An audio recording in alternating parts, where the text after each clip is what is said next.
Good morning, students. Welcome to SR Biology online classes. My name is Sampat राज नागर। तो इस chapter में अपन ने देखा फ्लावर की स्ट्रक्चर के बारे में। फ्लावर एक मॉडिफाइड सूट है। फ्लावर में अपन ने फ्लावर का चार्ट देखा। फ्लावर में accessory whorl, necessary whorl. Flower में अपन ने एसेसरी वर्ल में सेपल्स और पेटल के बारे में स्टडी किया। पेटल और सेपल का ग्रुप अपन को कैलिक्स और कोरोला कहलाया। उनका कलर कैसा होता है, किस प्रकार से उनका अट्रैक्टिव कलर होता है जो कि पॉलिनेशन में हेल्प करते हैं। उसके बाद नेसेसरी जो वर्ल हैं वो 2 टाइप के हैं, एंड्रोसियम और गायनोसियम। एंड्रोसियम और गायनोसियम की जो यूनिट है स्टेमन एंड फिस्टिलर। स्टेमन के थ्रू एक मेल रिप्रोडक्टिव पार्ट है जिसमें गेमेट्स का, मेल गेमेट्स का फॉर्मेशन होगा। जो फिस्टिल होगा वहां पर फीमेल गेमेट का फॉर्मेशन होगा। इस टाइप से अपन फर्स्ट पॉइंट स्टार्ट किया था एंड्रोसियम। एंड्रोसियम का जो यूनिट है वो स्टेमन है। स्टेमन का अपन ने डायग्राम बनाया, स्टेमन का अपन ने एलएस बनाया। फिर उसमें स्टेमन होता क्या है। स्टेमन के बाद अपन ने देखा स्टेमन के पार्ट्स में फर्स्ट पार्ट अपन ने फिलामेंट के बारे में स्टडी किया। फिलामेंट के बाद कनेक्टिव के बारे में, कनेक्टिव के बाद एंथर के बारे में। एंथर में भी कौन कौन से लोब, भाई एंथर में कितने लोब प्रेजेंट होते हैं, बाइलोब्ड कंडीशन है या सिंगल लोब्ड कंडीशन है। बाइलोब्ड कंडीशन होगी तो उसमें 4, बाइलोब्ड कंडीशन में 4 माइक्रोस्पोरेंजिया प्रेजेंट होगी। और जिसमें 1 लोब्ड कंडीशन होगी, एक पाली होगी, उसमें मोनोस्पोरेंजेट, बाइस्पोरेंजेट कंडीशन होगी। जो टेट्रास्पोरेंजेट कंडीशन है उसमें टेट्रास्पोरेंजेट कंडीशन हमेशा क्रूसीफेरी मेंबर्स, क्रूसीफेरी सोलेनेसी के मेंबर्स को इंक्लूड किया जाएगा। जो आपकी मोनोस्पोरेंजेट फैमिली, मोनोस्पोरेंजेट जो कंडीशन आएगी, मोनोस्पोरेंजेट कंडीशन में मालवेसी फैमिली को इंक्लूड किया जाएगा। जो आपकी टेट्रास्पोरेंजेट कंडीशन है वो द्विपालित अवस्था कहलाती है। जो बाइस्पोरेंजेट कंडीशन है उसमें एक पालित अवस्था को सम्मिलित किया जाएगा। इस प्रकार से अपन ने एक सिंपल स्ट्रक्चर देखा था। उसके बाद एंथर का स्ट्रक्चर देखा, माइक्रोस्पोरेंजियम का स्ट्रक्चर देखा, लघु बीजाणुधानी की संरचना के बारे में देखा। लघु बीजाणुधानी की संरचना में भी 4 भाग पाए जाते हैं, 4 स्तर दिखाई देते हैं। फर्स्ट स्तर अपन ने एपिडर्मिस के बारे में स्टडी किया। एपिडर्मिस के बाद एंडोथीसियम के बारे में स्टडी किया। एंडोथीसियम के बाद में अपन ने मिडिल लेयर का स्टडी किया। मिडिल लेयर के बाद में अपन ने टेपिटम के बारे में स्टडी किया। भाई एपिडर्मिस आउटर मोस्ट लेयर कहलाएगी। जो एंडोथीसियम है वो एक स्पेसिफिक स्ट्रक्चर कहलाएगी। जो एंडोथीसियम है उसमें एक आपके अल्फा सेलुलोज की रेशेदार पट्टियां प्रेजेंट होगी। मिडिल लेयर एक तरह से फूड स्टोरेज से रिलेटेड काम करेगी। और 4th पॉइंट जो रहेगा वो आपके टेपिटम रहेगा। टेपिटम स्टार्टिंग जो फेज रहेगी उसमें मल्टीन्यूक्लिएट कंडीशन नहीं रहेगी, बाइन्यूक्लिएट कंडीशन, मतलब एक सिंगल न्यूक्लियस प्रेजेंट रहेगा। फिर उसके बाद इसमें एंडोमाइटोसिस होगा। एंडोमाइटोसिस के बाद में उसमें आपके मल्टी न्यूक्लिएट कंडीशन होगी, बहुकेंद्रक की कंडीशन बनेगी, पॉलीप्लॉइड कंडीशन बनेगी। उसके बाद आपके जो टेपिटम है न्यूट्रिशन से, जो पोलन ग्रेन्स बनेंगे उनका न्यूट्रिशन से रिलेटेड काम करेगी। टेपिटम 2 टाइप की होती है, अमीबॉइड टेपिटम होगी और साथ साथ में स्क्रिटरी टेपिटम होगी। जो अमीबॉइड टेपिटम होगी वो जो एडवांस्ड आपके प्रिमिटिव जो प्लांट है उसमें, प्रिमिटिव जो एंजियोस्पर्म प्लांट है उसमें पाई जाएगी। और जो आपकी स्क्रिटरी है टेपेटम होगी वो आद्य जो आपकी विकसित टेपेटम होगी, एडवांस्ड जो टेपेटम होगी वो विकसित एंजियोस्पर्म में पाई जाएगी। इस प्रकार से और टेपेटम के अपन ने फंक्शन देखे। टेपेटम के फंक्शन के बाद में आपने पोलन किट के बारे में स्टडी किया। पोलन किट होता क्या है, पोलन किट किससे बना होता है, ऐसा स्टडी होने के बाद अपन ने क्या होगा आपके एंथर के बारे में स्टडी किया, परागकोश के बारे में स्टडी किया। परागकोश में अब क्या होगा, लघु बीजाणु जनन होगा। परागकोश में क्या होगा, लघु बीजाणु जनन होगा।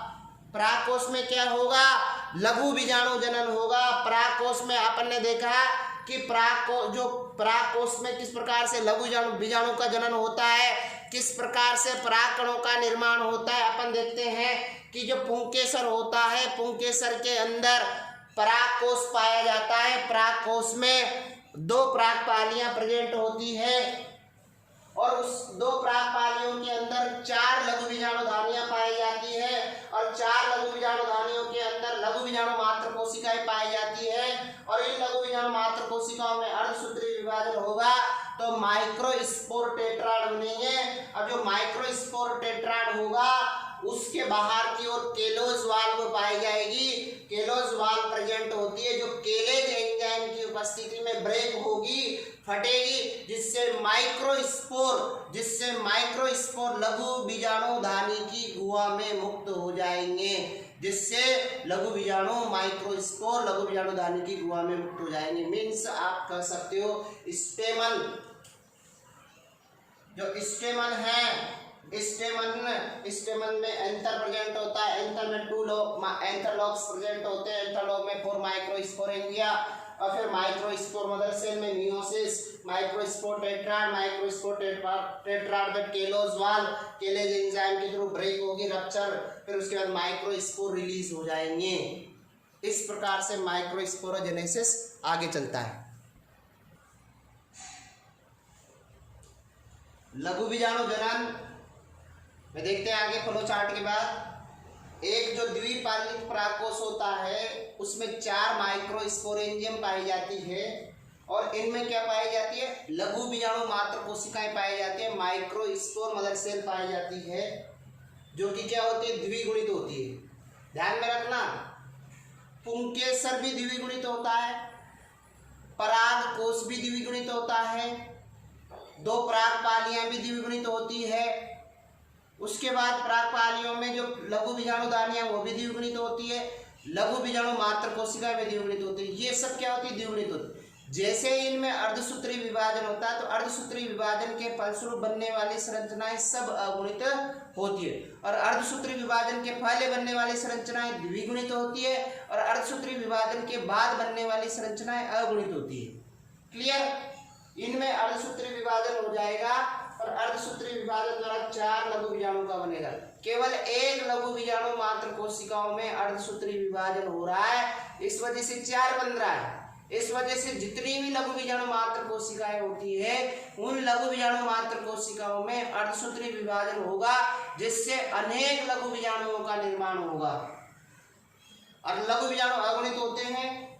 ये लघु बीजाणु किसके द्वारा जुड़े रहते हैं, केलोज भित्ति के द्वारा। ये लघु बीजाणु क्या होते हैं, केलोज भित्ति के द्वारा आपस में जुड़े होते हैं। इसे चतुष्क अवस्था कहते हैं और ये चतुष्क अवस्था होती है ना, अलग अलग पादपों में अलग अलग होती है। जैसे द्विबीजपत्री पादपों में चतुष्क फलकीय चतुष्क अवस्था पाई जाती है, एक बीजपत्री पादपों में समद्विपार्श्विक चतुष्क अवस्था पाई जाती है। जो परागकण होते हैं, लघु बीजाणु होते हैं, उनमें जो चतुष्क अवस्था होती है वो अलग अलग प्रकार की होती है। पहला चतुष्क फलकीय चतुष्क अवस्था द्विबीजपत्री पादपों में, और चतुष्फलकीय चतुष्क अवस्था में 3 लघु बीजाणु तो सामने होते हैं और 3 लघु बीजाणु तो सामने होते हैं और 1 लघु बीजाणु पीछे की ओर होता है। समद्विपार्श्विक चतुष्क में 4 लघु समद्विपार्श्विक चतुष्क बीजाणु जो होंगे वो एक बीजपत्री पादपों में पाए जाएंगे और जिसमें चारों बीजाणु सामने की ओर दिखाई देते हैं। थर्ड स्पोर रहेगा microspore tetra, third tetra spore रहेगा रेखीय चतुष्क लीनियर टेट्रा। इसका एग्जाम्पल हेलोफिला और पोलियंथस रहेगा। इसमें चारों जो 4 लघु बीजाणु हैं वो एक रेखीय फॉर्म में पाए जाएंगे। इसका डायग्राम ये है। टी शेप्ड टेट्राड का एग्जाम्पल एरिस्टोलोकिया। यहाँ पर जो लघु बीजाणु रहेंगे वो टी शेप में पाए जाएंगे, टी फॉर्म में है। और एक क्रोसित चतुष्क, यहाँ क्रोसित चतुष्क में क्या होगा, 2 लघु बीजाणु ऊपर रहेंगे, एक लघु बीजाणु नीचे रहेगा और एक मतलब 90 डिग्री से एंगल से रिलेटेड रहेंगे। एग्जाम्पल मैग्नोलिया रहेगा क्रोसित चतुष्क। इस प्रकार से जो लघु बीजाणु चतुष्क होता है वो 5 प्रकार का होता है। पहला चतुष्फलकीय चतुष्क होता है, दूसरा समद्विपार्श्विक चतुष्क होता है, तीसरा रेखीय चतुष्क होता है और फोर्थ टी शेप्ड टेट्राड होता है और 5वां क्रोसित चतुष्क होता है। सभी के एग्जाम्पल हो गए। नोट है, अपने 2 नोट है, स्पेशल नोट है, फर्स्ट नोट और सेकंड नोट।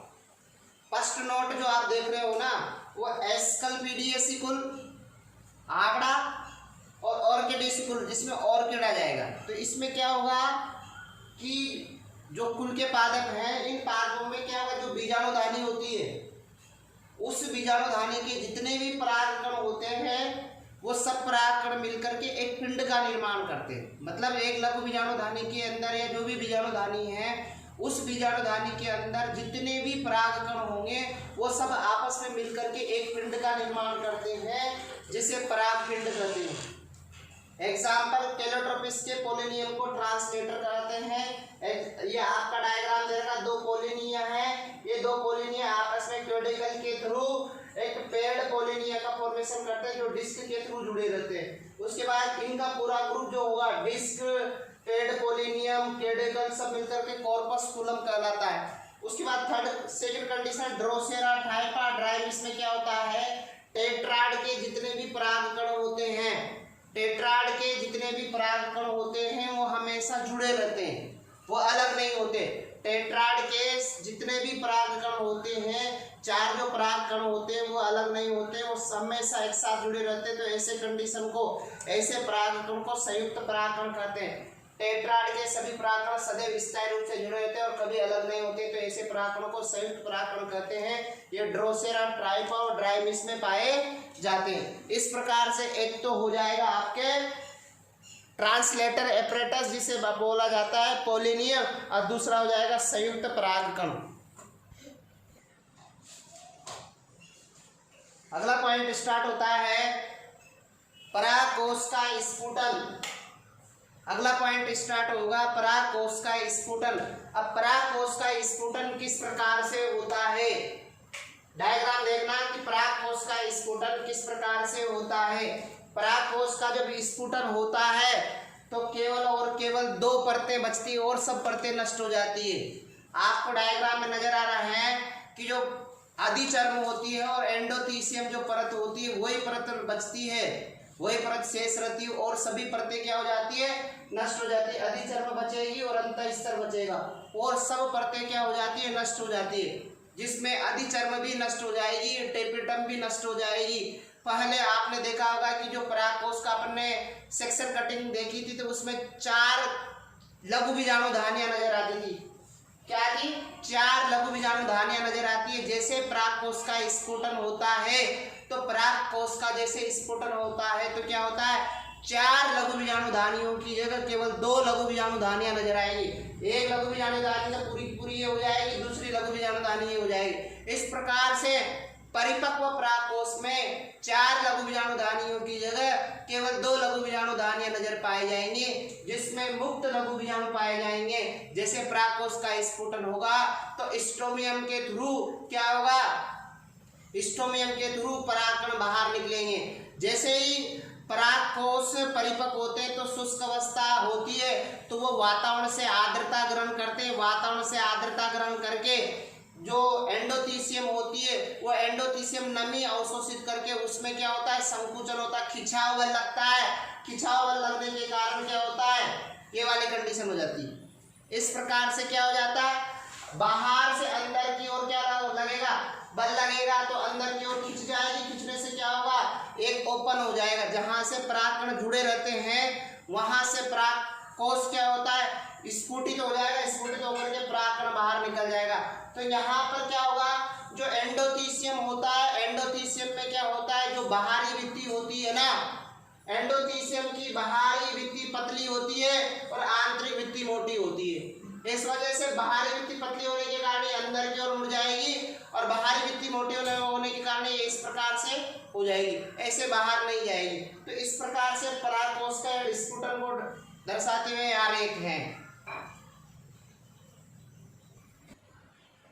परागकोश का स्फुटन किस प्रकार से होता है, परागकोश जैसे परिपक्व होता है तो परिपक्व अवस्था में क्या होता है, टेपेटम और मध्य प्रत्यय क्या होगी, पोषण देकर के नष्ट हो जाएगी। और साथ में क्या होगा, परिपक्व अवस्था में केवल क्या बचेगी, एपिडर्मिस बचेगी और एंडोथीसियम बचेगी और शेष परतें नष्ट हो जाएगी। तो क्या होगा, इनमें से एंडोथीसियम की जो परत होती है, एंडोथीसियम की जो परत होती है उसमें एल्फा सेलुलोज की परतें पाई जाती है। एल्फा सेलुलोज की जो परत होती है उसमें रेशेदार पट्टियां पाई जाती है। एल्फा सेलुलोज की जो एल्फा सेलुलोज होता है उसकी रेशेदार पट्टियां पाई जाती है और ये एल्फा सेलुलोज की पट्टियां क्या होती है, आर्द्रताग्राही प्रकृति की होती है। कौन सी प्रकृति की होती है, आर्द्रताग्राही प्रकृति की होती है। आर्द्रताग्राही प्रकृति के कारण क्या करेगी, जल त्याग करेगी, जल त्याग करके नष्ट हो जाएगी। आप ये कह सकते हो जैसे ही शुष्क मौसम होगा तो उस टाइम पर ये थोड़ी खिंचाव उत्पन्न होगा, या आप कह सकते हो कि कंडीशन ये हो गई आर्द्रताग्राही का मतलब ये हो जाएगा आर्द्रता ग्रहण करेगी। जैसे ही परागकोश शुष्क होगा, शुष्क होने से क्या होगा, ये वातावरण से जल ग्रहण करेगी, जल ग्रहण करके क्या हो जाएगी, फट जाएगी। थोड़ा लॉजिक अलग का है, कोई ऐसा टेंशन वाली बात नहीं है। आर्द्रताग्राही प्रकृति के कारण जल त्याग करके नष्ट हो जाएगी, जिससे परागकोश अपने पार्श्व सतह से क्या हो जाएगा, नष्ट हो जाएगा और इससे परागकोश का स्फुटन कहते हैं। और इससे बनने वाले छिद्र को स्ट्रोमेम कहते हैं और यहीं से परागकण मुक्त होते हैं। जो परागकोश का जो स्फुटन हो रहा है वो अलग अलग प्रकार का होता है, जैसे लंबवत स्फुटन, छिद्रीय स्फुटन, अनुप्रस्थ स्फुटन, कपाटीय स्फुटन। लंबवत स्फुटन कैप्सुला गॉसिपियम में देखने को मिलेगा, छिद्रीय स्फुटन सोलेनम में देखने को मिलेगा, अनुप्रस्थ स्फुटन तुलसी में देखने को मिलेगा, कपाटीय स्फुटन किस में देखने को मिलेगा, बारबेरिस में कपाटीय स्फुटन देखने को मिलेगा।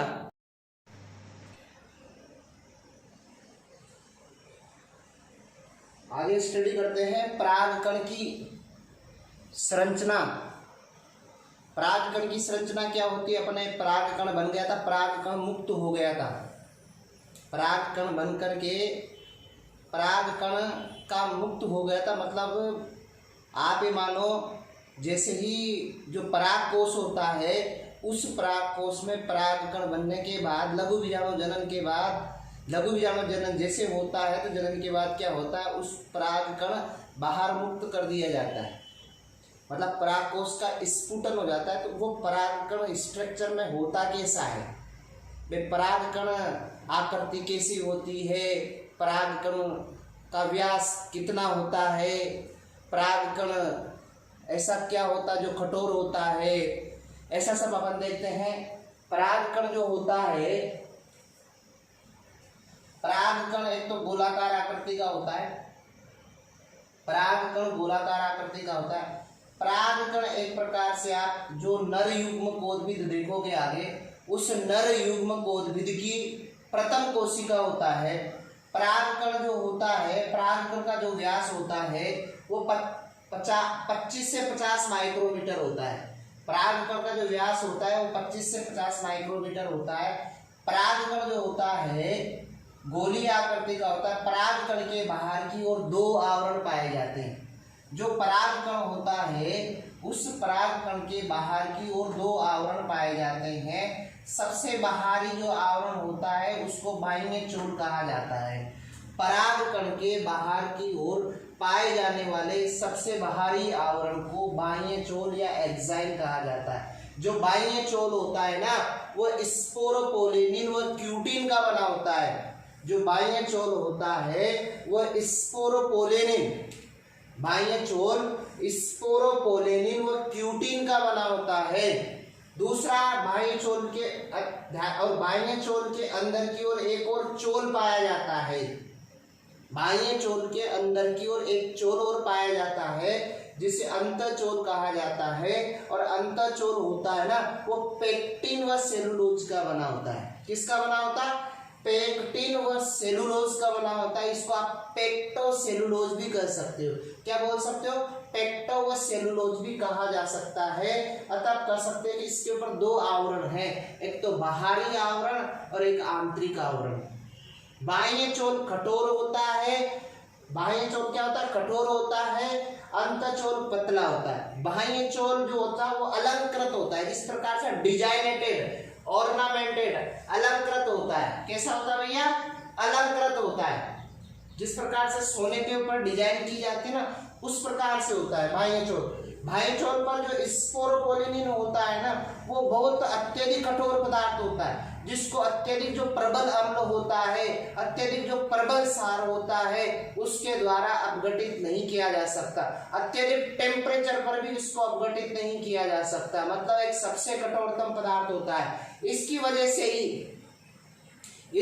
से ही परागकण लंबे समय तक संरक्षित होते हैं। और ध्यान में आगे देखना, जो बाह्य चोल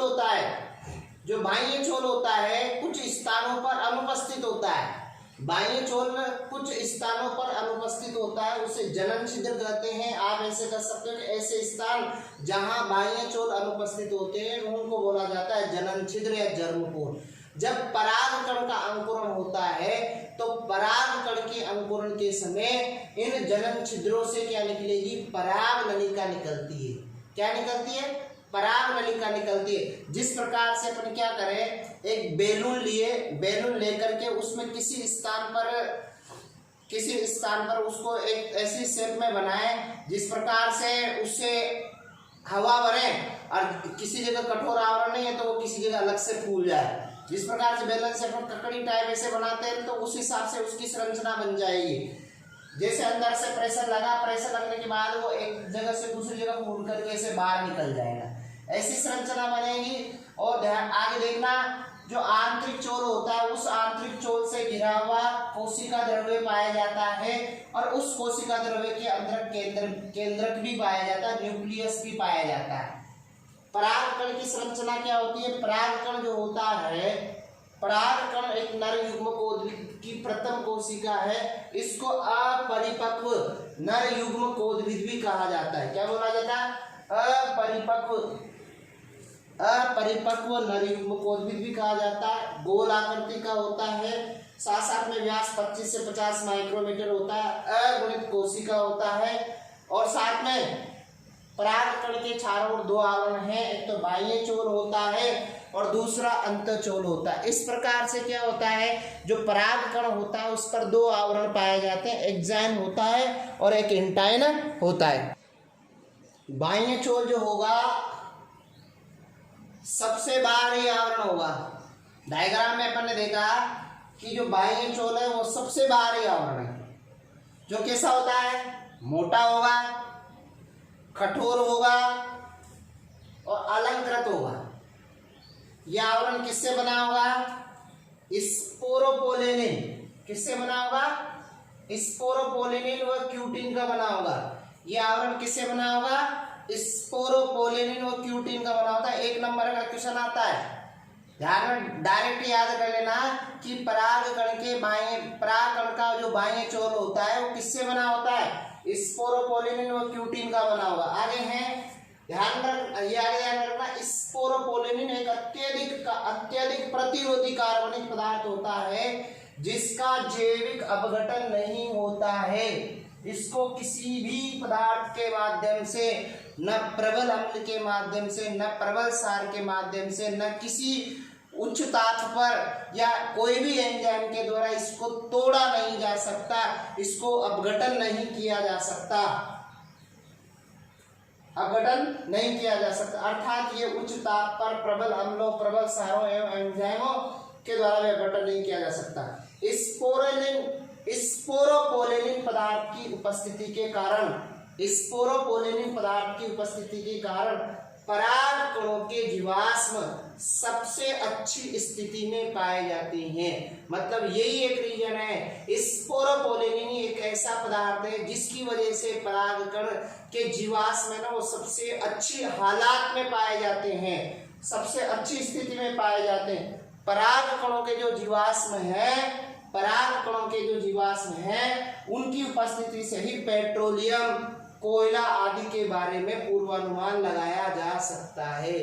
तो आप ध्यान में रखना, ये ध्यान में रखना कि पराग कण का जो बाह्य चोल है वो सबसे बाहरी आवरण है, कठोर होता है, अलंकृत होता है। और आगे देखना कि स्पोरोपोलिन क्यूटिन का बना होता है। स्पोरोपोलिन ही एक ऐसा पदार्थ है जो न तो जिसका किसी भी पदार्थ के द्वारा अपघटन नहीं होता, जो जिसका जैविक अपघटन नहीं होता। जैविक अपघटन मतलब किसी भी ताप के द्वारा, किसी भी प्रबल अम्ल के द्वारा, किसी भी सार के द्वारा, किसी भी एंजाइम के द्वारा अपघटित नहीं किया जा सकता। आगे और अपन बात कर रहे हैं, और इस पदार्थ की वजह से जीवाश्मों के, इस पदार्थ की वजह से ही जीवाश्म के रूप में ये पाया जाता है। अंतःचोल ये आंतरिक आवरण है, ठीक है, जो पतला होता है, कोमल होता है, पेक्टिन व सेलुलोज का बना होता है, अर्थात पेक्टोसेलुलोज का बना होता है। पराग कणों में कुछ स्थानों पर, पराग कणों में कुछ स्थानों पर स्पोरोपोलिन का, पराग कणों में कुछ स्थानों पर स्पोरोपोलिन का जमाव नहीं होता अथवा पतली परत के रूप में होता है। इन स्थानों को पर बोला जाता है जनन छिद्र।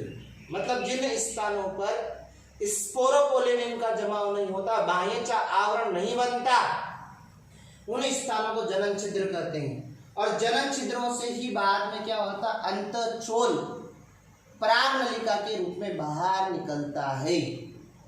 क्या होता है, इन जनन छिद्रों से ही अंतःचोल पराग नलिका के रूप में बाहर निकलेगा अंकुरण के समय। ध्यान में रखना क्या होता है, जैसे ही परागकण बना, परागकण बनने के बाद इसका परागण होगा। परागण होने के बाद क्या होगा, जब वर्तिकाग्र पर पहुंचेगा तो ये क्या करेगा, एक पराग माध्यम की उपस्थिति में परागकण का अंकुरण होगा। और परागकण का अंकुरण होकर के क्या होगा, परागकण का अंकुरण से मतलब है उस परागकण से पराग नलिका बाहर निकलेगी और वो बाहर निकल करके वर्तिकाग्र के अंदर धसेगी। वर्तिकाग्र के अंदर धसती हुई वर्तिका में जाएगी और वर्तिका से होती हुई कहाँ पर पहुंचेगी, अंडाशय से बीजांड तक पहुंचेगी। इस प्रकार प्रोसेस आगे चलती है। आगे इसके बाद अपन अगले वाले चैप्टर में, अगले वाले पार्ट में देखेंगे कि मेल गेमेटोफाइट का किस प्रकार से विकास होता है। इस वीडियो को लाइक करें, शेयर कीजिए और ज़्यादा से ज़्यादा इसका सब्सक्राइबर कीजिए, जिससे अगले लोगों तक ज़्यादा से ज़्यादा इसको फायदा मिल सके। Thank you very much.